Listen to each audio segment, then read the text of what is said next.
কি ব্যাপার, কে ছিল ছেলেটা? না, মাঝে মাঝে দেখি একটা ছেলে আসে আর তুনকে যেন কি কি দিয়ে যায়। এবার দেখছি ব্যাপারটা আমাকে খতিয়ে দেখতেই হবে।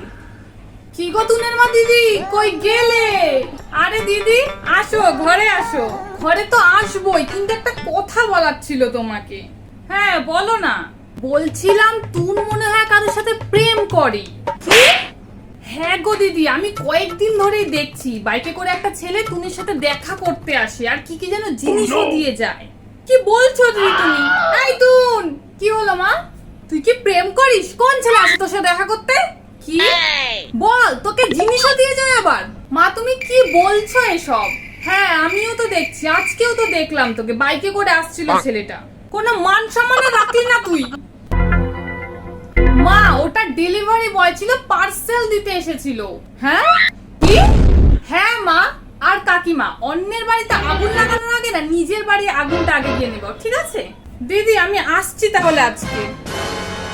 আর মা তুমিও না শুধু শুধু এই কাকিমাটার কথায় ভেসে যাও। আরে আসলে আমি বুঝতে পারিনি।